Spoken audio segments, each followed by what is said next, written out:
Jakarta's traffic snarls are notorious. Millions of cars and motorbikes have added to the load on the roads in the past decade.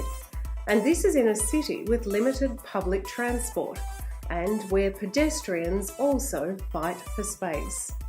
It's not just the capital of Jakarta facing a challenge. The country is building more rail, roads and airports in an effort to create the infrastructure it badly needs. The huge task of overseeing it all falls on the shoulders of the Transport Minister. I think knowledge, learning and research, the things we have to improve.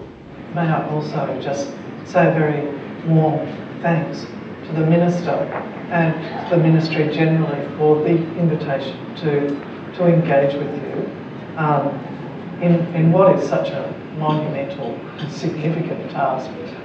We are just one university, but you are confronting what are major challenges for a very large and significant country.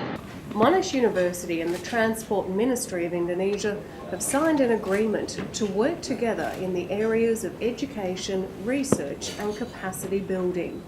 The agreement formalises previous efforts between the two in those areas and builds on Indonesia's desire to provide for a young population.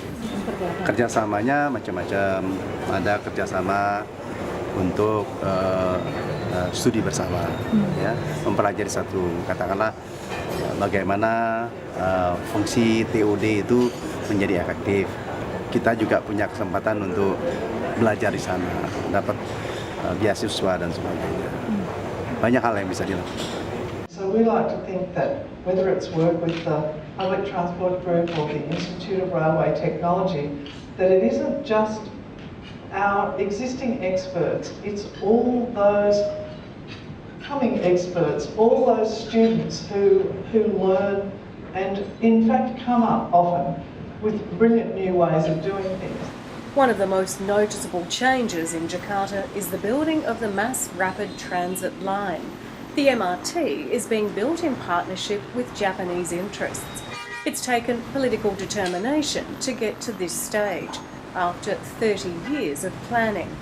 And the government is keen to see the young workforce given the skills to manage new infrastructure and systems. Working together with neighbours, with world-class operators, with world-class research and education institution is the key, because we are tasked by the government, although we are young, we are new, but we're tasked to achieve international standard of service by the time we operate. Plans have been drawn up to start the development of 10 transit points to bring together the rail, bus, light rail and MRT networks. And that also means changing people's behaviour and mindset about using a car to get around. We really believe that what we do is not building just infrastructure. We're not going to be providing merely new transportation modes. What we're going to do is creating a new lifestyle, a new culture.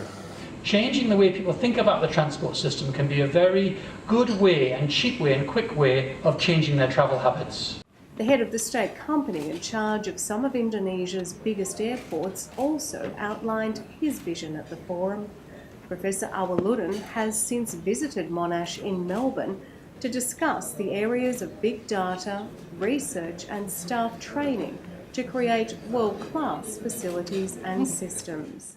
In the airport, they need to get the 3 free, what I call it the 3 free. What is that? The first free is hassle free. The second free is stress free, and the third free is confusing free. The Indonesian Secretary-General for Transport has also been to Melbourne for further discussion about the partnership. It's a matter of finding the right space to work in an ever-moving city and nation.